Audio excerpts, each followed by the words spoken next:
Hello and welcome to the Chapter 15 notes on discrete and random variables. We're looking at expected value and the standard deviation that goes along with that. A little bit of using the normal curve as well.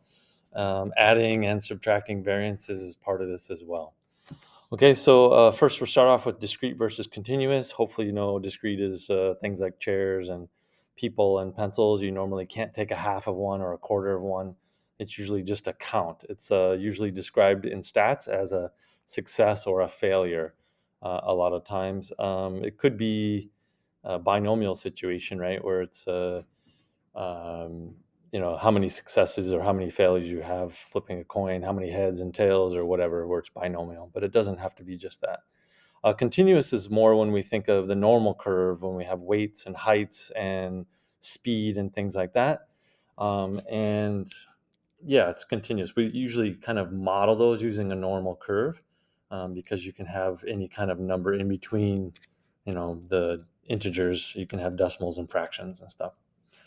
All right, so we're going to use these words like discrete, like a random discrete or discrete random variable or continuous random variable. We're going to say that a lot. So you need to kind of get used to that word or those words. All right.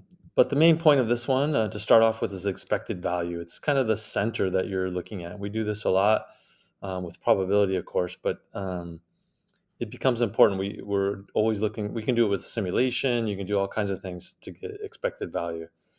The main point on this is really it's just an average. So we use the same notation that you would see for average with that mu, but it's not really just dividing by how many you have. The difference now is that it's a probability model because we're starting to say, well, not every situation has the same probability of happening.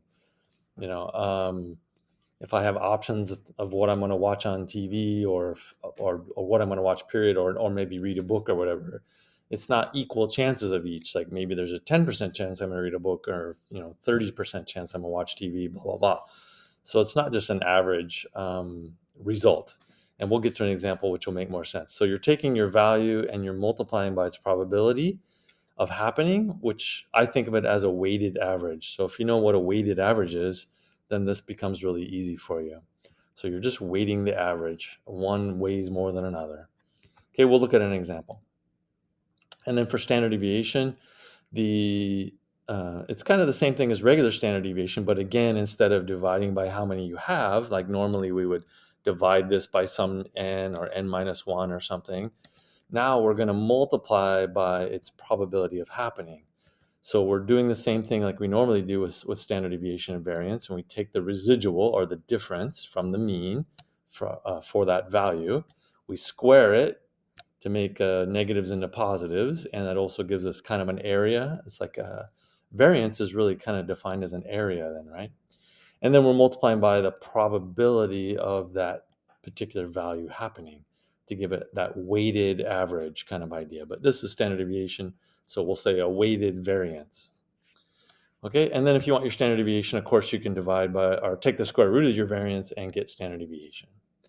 Okay, let's do an example. It makes more sense when we do it for real. This is the APGAR score, and they use this a lot in hospitals on newborns, and they just want to know if the newborn is healthy or not, or if they should be checked out. So they do this point system: 0, 1, or 2. A 0 is bad, 2 is good, so they want a high score. 5 by 2 would give you 10 points for your best score, right? If you get a really low APGAR test, then the child needs some guidance, or not guidance, but like some attention, right? Some medical attention possibly, or a low score in any area, of course they would. But we're going to look at the expected value. So maybe the hospital wants to know, well, what's average for what do healthy babies get, right? What kind of scores do they normally get? So we know when something is normal and when it isn't. So here's what they do. Maybe over time they've collected some data, and they said, okay, these are the percentages of the scores that healthy babies get. So very rarely does a healthy baby get a score of a 0, but it happens. And then all the way up from 0 to 10, right? And you can see the probability of every single score happening. So I'm just going to jump right to the answer and talk about it so you can see it. So the expected value, you're taking each value by itself, multiplying by its probability of happening, for each situation and then adding them up. So think of it as a weighted average, right? There's a really low chance you get a 0. There's a little bit higher of a chance you're going to get a 1, et cetera, et cetera. There's like almost a 10% chance they're going to get a 7, right? 9.9% chance, and a 31.8% chance to get an 8, et cetera. So hopefully that percentage, you can see that these percentages add up to 100%, and that when you multiply them by their values, it's putting weight, because it's a percentage, is putting weight on that value. So when you add those together, you get what's an expected value. This is like your average. This is an average. So expected value and the average symbol are pretty, interchangeable. They're pretty much the same thing, average and expected value. Okay, so that's the what we'd expect. If you had a healthy baby, you'd expect them to get an APGAR test of about 8. But we're smart people, and the people in the hospital are smart. They know you don't always get an 8. There's variation involved. Sometimes it's a little lower, 7 or 6. Sometimes a little higher, 9 or 10. Very rarely do they get in these lower ranges, and you can almost see it from the table, right? You can see that the average isn't going to be down at a 2 or 3. You can see it's going to be up around 8 or 9 or 7, which it is. Okay, so then let's look at that variation. We don't want to just say it has a variation. We want to define that with a number. So what do? Well, you look at the differences from the mean, from the expected value. So 0 minus 8, that will give you the difference. It's like a residual, right? So we square that to get rid of negatives and multiply by its probability of happening. So there's a probability associated with the residual as well. And that's what you're doing. So you do each of those, you add them up, and you see we get 2.16. So this is like an average of the variance, right? It's the average of the distance away, if you will. So this is variance that we're looking at. So when I take the square root of that, I'm going to get my 1.47. And that's what we're used to looking at, standard deviation, right? On average, how far away are those APGAR scores from 8? Well, if I go down 1.5 from 8, I'll get a good idea, of 1 standard deviation away, basically, right? If I go up 1.47 up from 8, then that's going to give me 1 standard deviation above, which between those numbers would be about 68% of my data, and etc. Now that's assuming this is a normal in shape. Like you can't always use a normal curve, and that's really a trap you got to watch yourself and not fall into.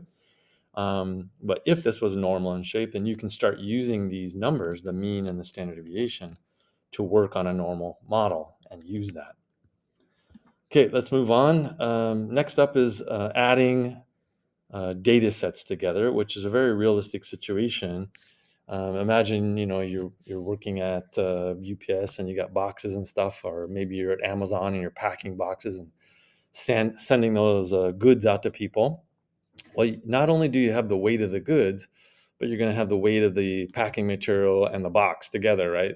So you've got two things that you're adding: the goods and the packing stuff that you got to put together, and that adds into the weight, to the total weight, right? So the question is, well, how do you deal with that then? Like, I have two different situations going on with the weight, like the average weight of the goods and the standard deviation of the goods. But I also have the average weight of the packing material and the standard deviation of that. So how do you put those together into one box like that you're shipping out? I want to know what's the average weight of the boxes that are full with the goods, and the standard deviation of that, right? So how do you do that? Well, that's what this is. We've done a little work already in the past about how to deal with when you add data sets together and stuff, but we haven't done anything quite like this. So this is, let's say you add two data sets together. Oh, I'm sorry, I'm getting ahead of myself just a little bit. Yeah. Right. Oh, sorry. So that's where we're going with that. This is the stuff that we've done in the past. So we've worked with things like this a little bit in the past, and that's what this is. So let me like do this, and then I'll get back to the UPS problem. Okay. So this, like we said, let's add. If you add a number to a data set, like every single data value gets added 10 to it, let's say. Um, we know that the average or the expected value is going to increase by the same amount. Like if your average was here and I added every single data set, or every single data value got 10 added to it, we know my average is going to go up by 10 as well. We've done this before. That's not news to us. All right. Same thing with standard deviation, but standard deviation, we know that there actually is no change, because now you're talking about kind of the range of it, right? Or the standard deviation of it, the spread of it. And when I take this whole set and I move it up 10, like here's my mean, right? If I move my mean up 10, everything else is going to move up 10 with it. But the actual range itself didn't really change because everything moved up by 10. Okay, so we say, yeah, the average moves up, but the variance or the standard deviation does not. Okay, when we multiply a value, all the data points by one value, so we multiply by some variable, or one by a constant, sorry, we know the mean is going to increase by that same amount, right? So if my mean was here, if I multiply by some value, then yeah, my mean is going to get larger. We know that. But in this case, the standard deviation will increase by that same amount. So it's like the lower value. If I have a range of values and my mean in the middle, so I have that spread. That lower value increases, but it's a multiplier. So if this was a 1, then it's going to go up to 5. And if this was, let's just say, I don't know, 10, then my upper bound, when I multiply 10 by 10, let's say, or I multiplied by 5, didn't I? So I'm going to multiply by 5 again and go up to 50. So this is 50 now on the upper end. And my middle, let's say my middle used to be at 5. Now my middle is at 25, right? Having trouble with my mouse there. Okay, so now my spread is really increased by quite a bit. It used to be a spread of 9, and I've multiplied by 5, so now I have a spread of 45, right? Okay, so we've done this in the past. Shouldn't be news to you. This is old news. Okay, so that's a multiplier. Remember, the variance is squared from the standard deviation, so that multiplier gets squared when you are doing variance. So just be careful with that. Okay, so here's a simple problem to kind of reinforce that and remind us. So if the average salary is $42,000 for the Lexus employees or whatever, and everybody gets $1,000 raise, then we know the new mean salary is going to go up by 1,000, and everybody's going to have 43,000, right? I actually have the answers here. Let's just look at them. Straight to the answers. Okay, so the new mean is going to be 43,000. You just add it on. And the standard deviation used to be 3,500, but since we're just adding a number, we're just going to go right, or the standard deviation is just going to stay the same. It's not going to change. Okay, same thing for the this one here. Now we're multiplying by a number, so the mean is going to change by that multiplier. Standard deviation is going to change by that multiplier.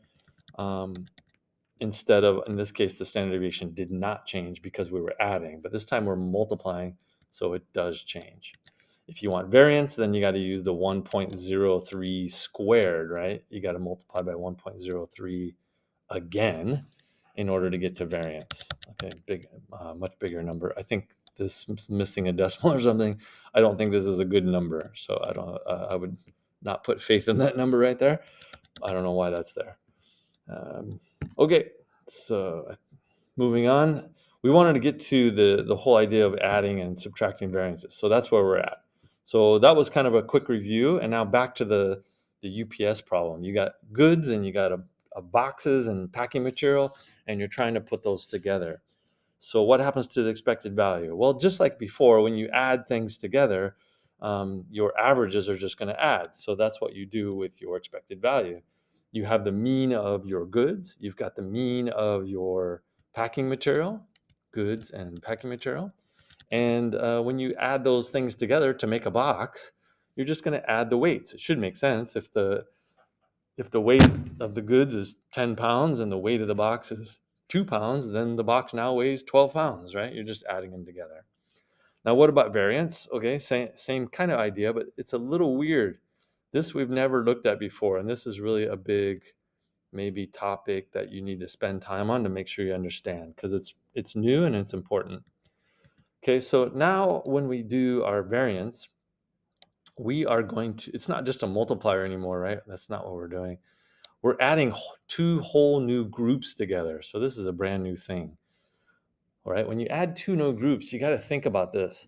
You're going to have variance from each group that when you put them together, it gives you like even more variance than you started with before.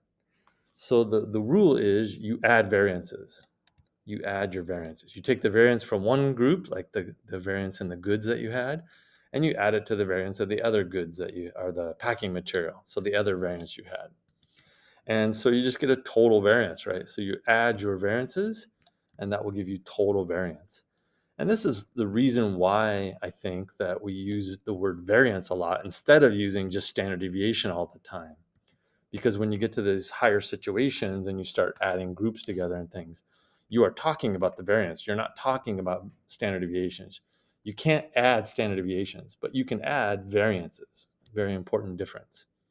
Okay, now the other kicker to this is the subtraction. You can see right here.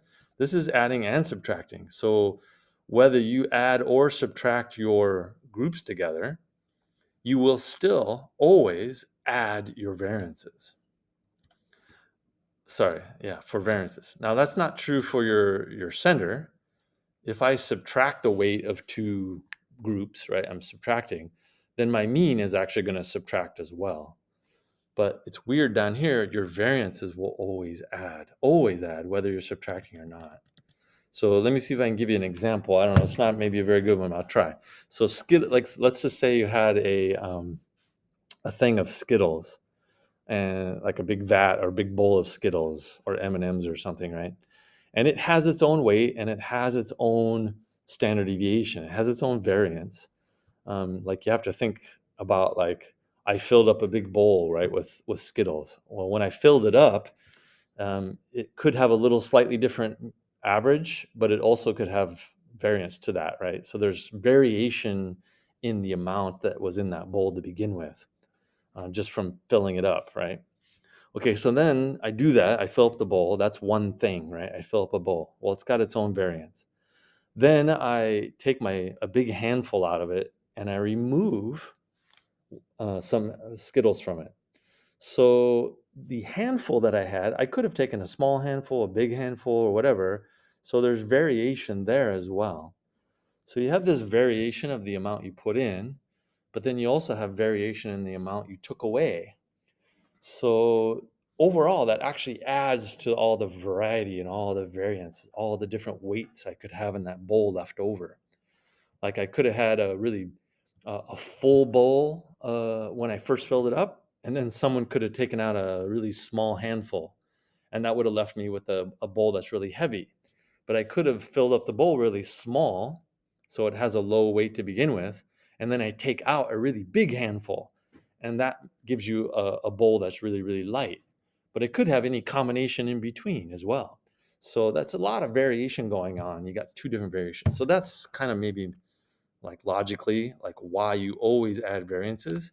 Because every time you do something, there's just more variation going on. There's more variety happening every single time. Let's look at a problem real quick. This is a really good, we're going to look at two problems. First one is where you add the variances. So this one is the girls' swim team. There's a 4x1. They have certain weight swim times for the 4x1. And we want to know what we can expect them to swim the 4x1 in. Okay, so I went by that really quick. All right. So we're just going to add all their times up for their means. You just add them up. So we expect them, if everybody performs like this on average, we expect on average, of course, it's on average. This is not the truth. It's just on average. But we expect them to be able to swim at this kind of rate on average, like for their race. That's what we expect them to have. Okay, but what about the variation? What about the variance? Well, I got to do that. I have to take all their variances because everybody has their own little variance. Some are a little more consistent than others, right? But some have more variation than others. So I add all that variation together to get a total variation for the team. Now remember, that's variance, that's not standard deviation. And then I can take the square root of that and get the actual standard deviation for the team. Okay, so I expect them to finish the race in 224 seconds with a variation of 5.56 seconds. Okay, now you can take this one step further and you can try to like do some modeling with a normal curve. So if we assume that these swimmers are independent, and we also assume that this center and this standard deviation is kind of in a normal curved pattern, which, with times in a race like this, they're usually in a normal shape. So we're going to go ahead and assume, okay, these swimmers are independent. One doesn't affect the other, which I'm not sure is true, but we're going to assume that. And then we're also going to assume that swim times for these 4x1s are kind of in a normal shape, so we can use a normal model. If that's true, then I can go ahead and use my norm CDF like we did back in the day, and I can do things like find out what's like it says on the previous slide, the school record is 340. So if they want to see what their probability of breaking the school record is, they can change that into seconds, which is 220 seconds, and do the norm CDF to find out, hey, what's the probability that we're going to break that record? So we looked for like below 220. Our mean was 224, but we have a standard deviation of 30, and we come up with 44.6%. So that's the chance of them breaking the record. Pretty cool. Okay, so the next one, I want to do this one right here where you have to subtract variances. And the reason we're going to, you add variances even though you're subtracting your means, right? So you're always adding variances. Okay, so this is like, this is heights of men and women. So what's the probability though? Like if I randomly chose a woman, what's the probability that she was actually taller than the man? So I'm going to set this up. Let's just go right into the answer to save time. If you want to, work it on your own first, go ahead. So what's the probability? Well, I set it up like this, just like it was. But then what I do is I subtract the man's height from both sides of the equation to get this situation. And we're going to do this a lot in the future, where we do some hypothesis testing, and we're going to do this kind of thing, where we're just looking at zero. Okay, so I'm looking at the difference between these groups, women minus the men's height, right? So what's the mean? Well, we're looking at the difference in their heights, so I'm actually going to subtract their means and get an expected value of -8. On average, I would expect the woman to be shorter than the man, so that's why this comes out to be a negative number. So on average, they would be shorter. But that's not always true, of course, because we have variation. So what do? We add the variances. I know it feels like you should subtract the variances, but that's not, you just don't do the math just to follow the pattern. You logically have to think it out. Like, okay, what's going on? Well, there's variation in the man's height. There's variation in the woman's height. So when you try to put those together, you get a lot of variation going on. You actually get more variation, right? So you add those variances and get 100, take the square root of that to get standard deviation, and you get 10.